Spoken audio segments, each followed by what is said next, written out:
Hey and welcome, I'm Hammeh. It is Lunar New Year 2019, Year of the Pig in Overwatch. And we're going to be jumping into the cosmetics Busan CTF with a bit of new map and loads of new stuff. So without further ado, let us jump in and have a look at all of the new things. I'm going to be chatting a little bit. I will have a lore video coming out really talking about the lore behind these skins, so keep an eye out for that.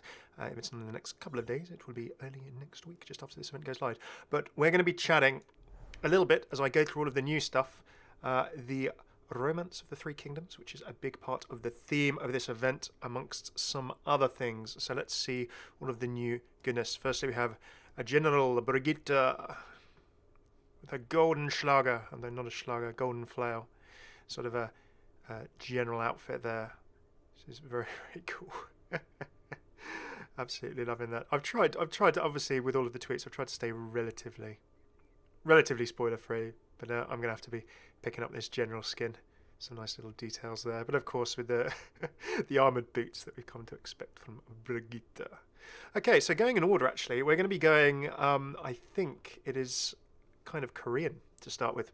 We're going to be going Korean with it's like Sanye, like in Chinese, kind of like sunny.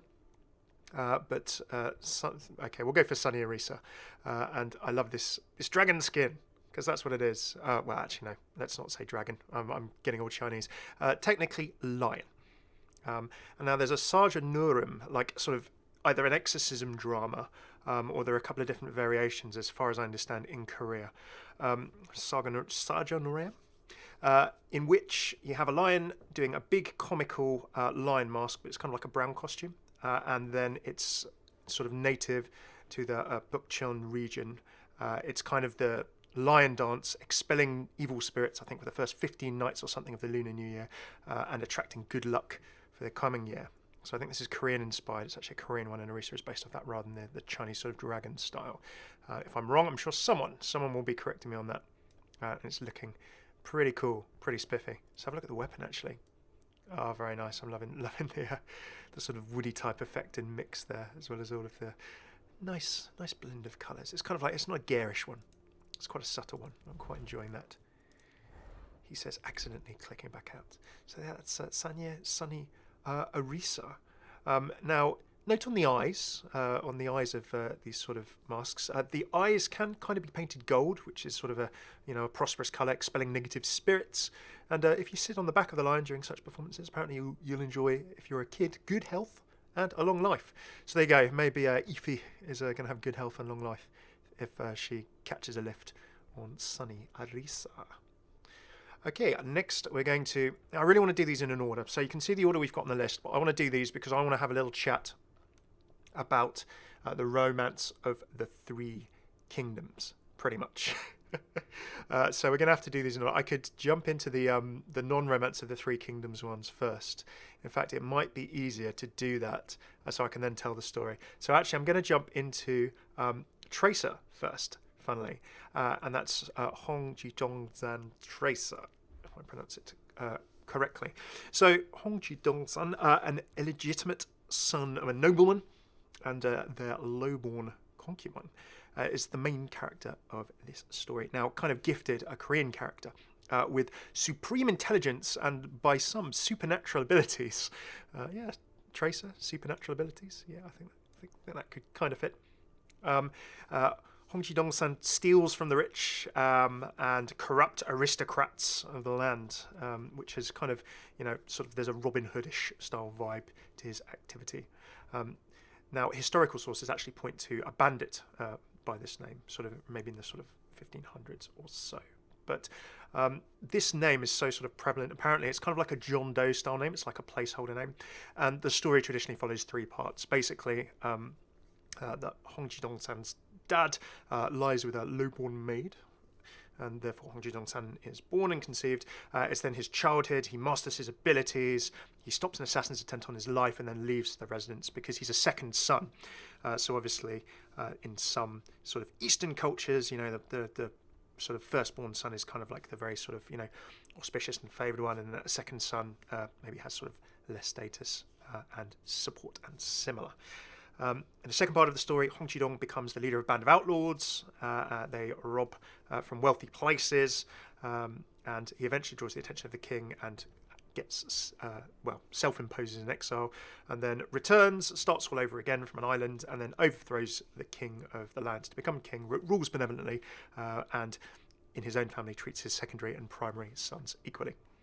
So again, that's the slightly highly intelligent, slightly supernatural abilities, Hong Gildong, indeed. So that is the Korean skins to start with, or the Korean inspired skins as far as I'm aware. We then go to the Remnants of the Three Kingdoms skins for our legendaries. And of course, if I don't look at the weapon, I will get in trouble. And it's also covered cool. Oh, I like that little bit of rope there on it. Sort of a nice mix of textures again. Kind of reminds me of the Magistrate course skin of McCree from last year. The sort of the mixture of blend of like woody type textures and other cool stuff. Righty, there's going to be a bit of a handball, but there will be a lore video as well. So let's go and jump in to the next. Now, Remnants of the Three Kingdoms. I'm going to quickly sum this up because for Hanso, for Reaper, for Reinhardt, for Torbjorn, and for Zenyatta, this is the thing that ties them all together. So we're going to have a little bit of a chat about that. So, Remnants of the Three Kingdoms. If you ever played Warriors Orochi, Dynasty or Warriors, those kind of Koei type games, maybe even something like, I don't know, Titan Quest. I think there's a reference to maybe like Guan Yu in that as well, and other things. But Remnants of the Three Kingdoms is basically a Chinese epic set towards the end of the Han Dynasty, the Three Kingdoms period, sort of kind of like 150 sort of AD or so, and then the land is reunited in sort of 300 or something like that, so maybe a 150 or so year period. The Second Imperial Dynasty of China. It's kind of like part history, part legend. The Romance of the Three Kingdoms is kind of a mix of like legend, myth, and history, all written up in sort of a quite a romantic package, as it were. It's a bit of a drama. You've got the lords, the feudal lords, their retainers. They're either trying to replace the dwindling Han Dynasty or restore it to its prominence. Hundreds of characters, but it kind of focuses on three power blocks, Kakao, Kaowei, Shuhan, and Eastern Wu, dealing with personal battles, intrigues, and the struggles for like 100 years, 150 years to try and get dominance. So that's 800,000 words in its original form, nearly 1,000 characters in 120 chapters. I'm going to try and condense that into less than a 20-minute or so video now, but we'll see how we go, and I will do several lore videos indeed on this, so keep an eye out for those if you're interested more in depth of the characters. The brief setting of Romance of the Three Kingdoms. During the reign of Emperor Ling, there's something called the Yellow Turban Rebellion. And three characters, Hu Bei, Guan Yu, and Shang Fei, swore an oath of fraternity to try and protect the Han Empire. Now that binds these three together, and they cover two of these skins. So we'll cover those in a bit. They're very important in the whole sort of establishment of Shuhan and this sort of Remnants of the Three Kingdoms period. The rebellion is barely suppressed by a general who installs a young emperor on the throne. There is then a bit of a rebellion against this general, and in the ensuing chaos, the young emperor, Emperor Shao, disappears. Now, someone called Dong Chua captures the emperor and installs a puppet emperor. His brief and tyrannical reign was ended when his sort of adopted, he's the foster father of someone called Lubu. And Lubu, Reaper, indeed, is our first skin. So that is where we come to Lubu Reaper. So what were the characteristics of Lubu in the Romance of the Three Kingdoms? Well, a mighty warrior, an exceptionally mighty fighter, according to all of the sort of slightly... And you've got to remember, Romance of the Three Kingdoms is quite dramatic, shall we say. Notorious for having a little bit of a temper, a little bit of a temperamental attitude and behaviour. He would jump around, he would switch allegiances between different warring factions, and would, certainly betray his allies on a few occasions in the many stories. Not necessarily the best in terms of, not really a people person, not really the best in terms of managing people, shall we say. Not the best necessarily military strategist, but certainly a very fearsome fighter. He was always a little bit suspicious. Was not great at looking after the people who were sort of working or fighting under him, and a lot of these different things actually led to his eventual downfall. Now, there are some bits like his romance with a maid of his sort of foster father's, Dong Chua. Basically, there are bits that sort of characterise him as being sort of a bit ruthless, not having a huge amount of morals and things like that as well. So there we go. Now, Lu Bu had a few fights with Liu Bei, who we mentioned at the beginning. Liu Bei, one of the sort of three oath brothers with Guan Yu and Shang Fei. Now, Liu Bei at the time is sort of fighting to try and sort of restore what he sees as being the Han Dynasty, sort of a benevolent guy, and sort of written up as being quite a humane ruler throughout Romance of the Three Kingdoms, really. Now, Liu Bei is two sort of oath brothers. Well, we've got Guan Yu Reinhardt along with Shang Fei. They both got this brotherly oath brother relationship. They shared the same room. Guan Yu and Shang Fei would stand guard over Liu Bei, for example. Now, Guan Yu is like very well known. You'll have seen him in Smite, Dynasty Warriors, a whole bunch of stuff. Glorified to such an extent that he was deified. And he's really been ramped up as being sort of a righteous, loyal, paradigm, sort of shining example in East Asia. He's a deity in Taoism, Chinese Buddhism, apparently with a peerless beard, if we go on to Guan Yu. So there you go, a peerless beard indeed. And a fantastic skin. It would help if I switched to it and had a little look. Should we have a look at his weapon? I'm interested to have a little look at the weapon as well. Nice, they've gone with that. So it's Guan Dao, a green dragon crescent blade, roughly in terms of translation, was Guan Yu's weapon. And it was so huge, it was meant to weigh about 50 kilograms, like a 100-pound weapon, a really huge green dragon crescent blade. So that follows up with sort of the story, the romance, the romantic idea and similar behind not London Spitfire Genji, but Guan Yu Reinhardt. So there we go. Actually, used to fight for sort of the antagonists Cao Cao quite a bit during Romance of the Three Kingdoms, but I think then flipped over to serve with Liu Bei. Died during an attempt to break a siege that he somehow got himself into, captured, and sadly met his doom at the behest of his captors. But yes, certainly a prevalent figure. You'll see him in a whole bunch of games and a whole bunch of folklore and stories. Certainly key in sort of various Chinese in particular sort of philosophies and indeed religions and more. So if we then go on to Shang Fei, Torbjorn. So there we go, the little chap there with his mace. I'm loving that. Having a little look around the weapon as well. And the little mace too. No golden weapons for me on this one. Loving the rope details as well. Rope and wood being thematic in these skins. So Shang Fei themselves. Well, again, a brotherly oath with Liu Bei.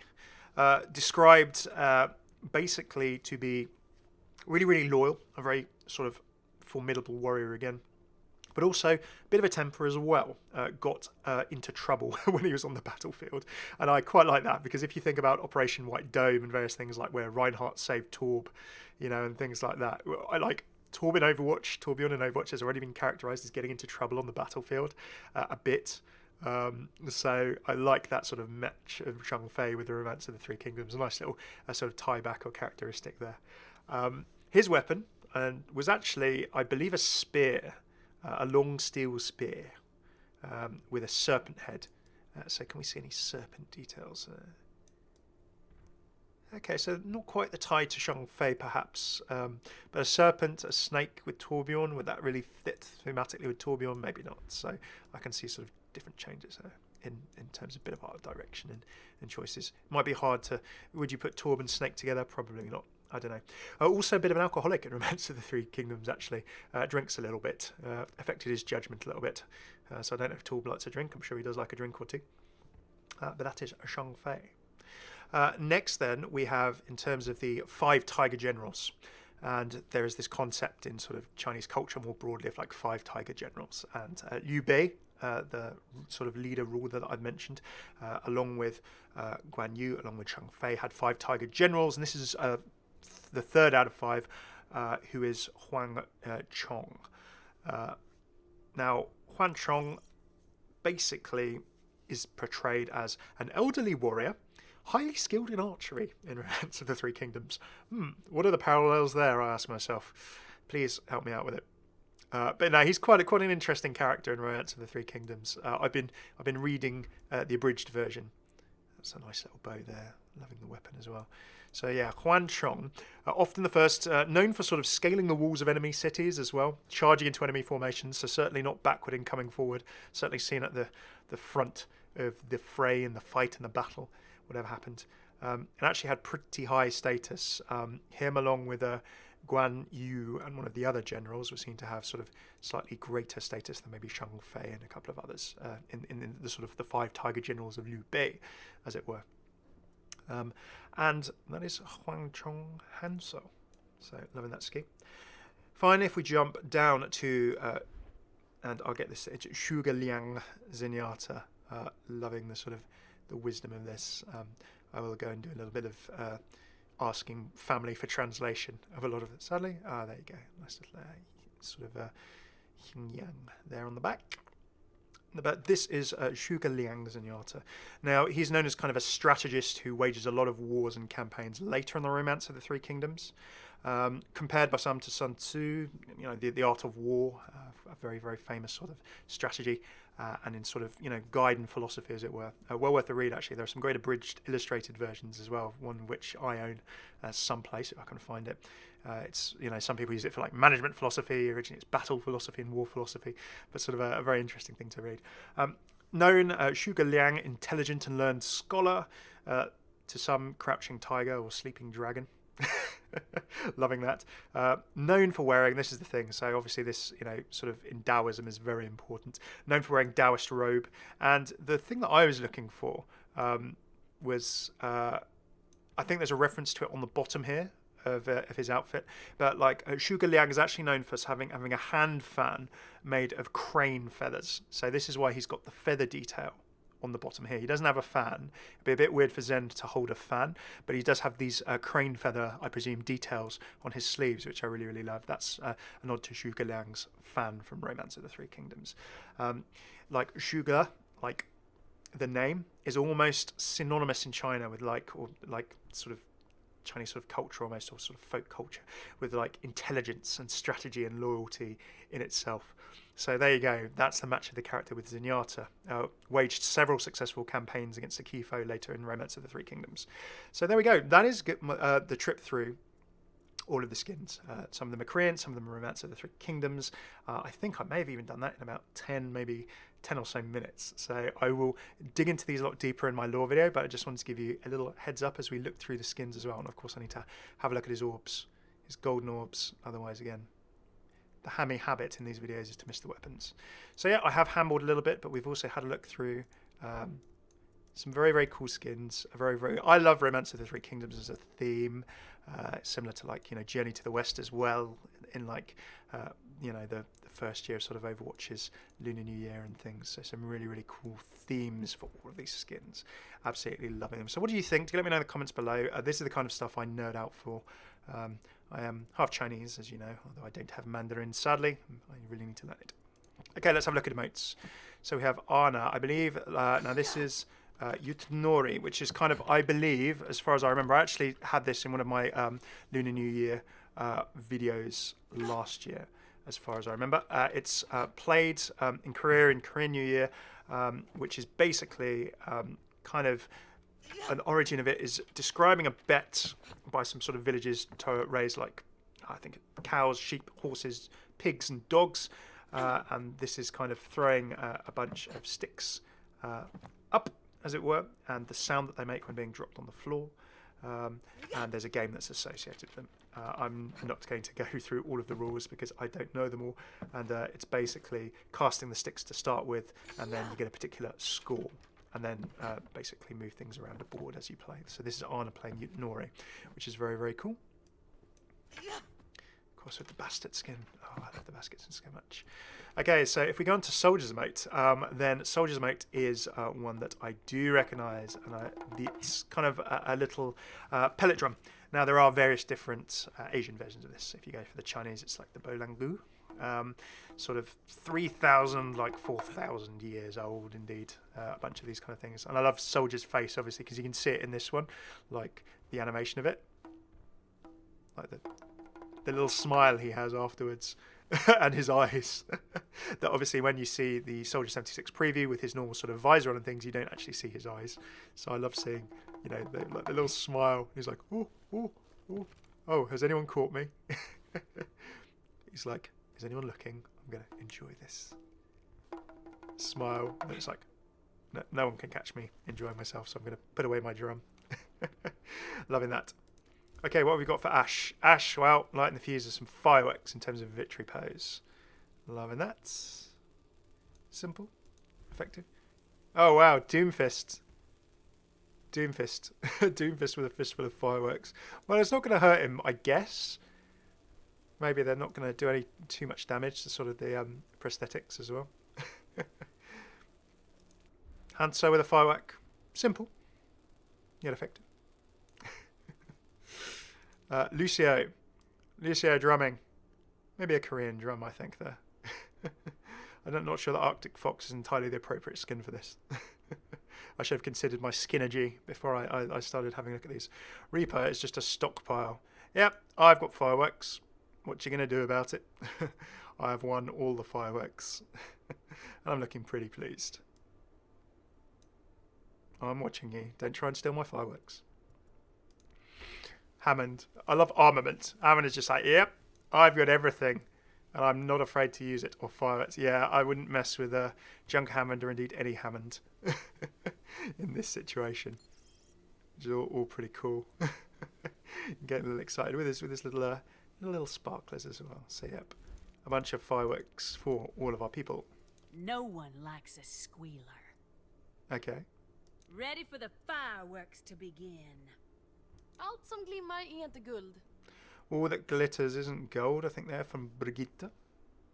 Who's ready to party? Pointless frivolity. Happy New Year!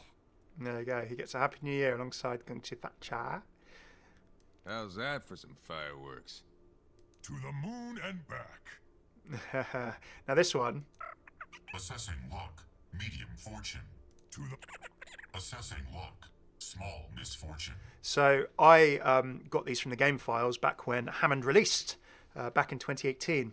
Because generally when new heroes are added and you can have a look at their files, then you can hear these. So this is a modular one. Assessing luck, great misfortune. Like Orisa's annual performance analysis,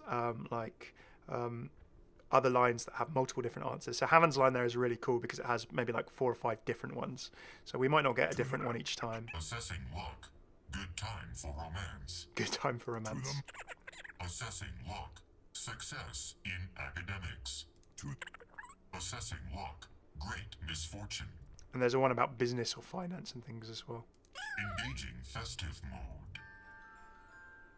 Hey, he gets music. Engaging festive mode. Love it. Okay, so Dragon Dance. Okay, cool. So we've got people being tagged on to the Dragon Dance as well. Who can? So like, I love Ash is like, go, and Bob's like, okay, I'll carry the dragon for you, Miss Ash. Bob, Bob, carry the dragon. Bob, catch up with the dragon. Don't get left behind. That's my headcanon for that scene, anyway. Ash has got all the red envelopes. She's clearly done a heist and a haul and got all of the lucky pockets with maybe all of the money in. Who knows? From Chinese New Year, or indeed Lunar New Year. Very, your local variation of pocket. Brigitte has the end of the tail as well. She's carrying it quite happily there. Loving that. Feast. I love it. The second Brigitte eating spray, indeed. So we'll get stuck in and see to like however many. I wonder, Zarya eating, Brigitte. Obviously, we know she likes a nice little eat and a bit of food. Some nice dumplings she's getting stuck into there. Dragon Dancer Hammond rolling on the ball, indeed. Rolling on his little wrecking ball and carrying the end. That's quite well coordinated, I must say. But you notice we've got a bunch of tail skins here, so more tails, more ends for people to do the dragon. Trying to get everyone to get the dragon sprays out again. Hammond having some nice little snacks there. Hammond also likes a nice little snack. What else have we got? Ooh, captured flag. Okay, CTF sprays. Captured achievement. Very nice.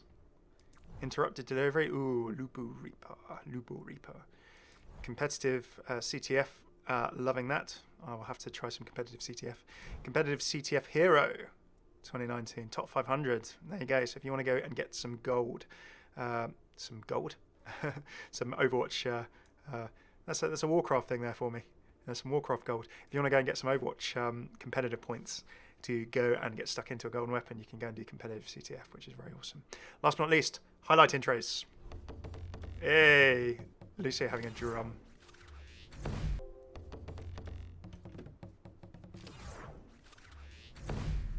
Throw a like, subscribe if you enjoyed the video. What do you think of the skins, Romance of the Three Kingdoms? Have you been enjoying it all? Big thanks to my patrons on Patreon who make my videos possible. And I'm going to be getting back into the flow of things in this new year with some new stuff for the channel as well in 2019. So sorry for the quiet, lots more to come, as well as skin lore for all of these in a bit more depth and more sync. Cheers for tuning in. I've been Hammeh. Take it easy.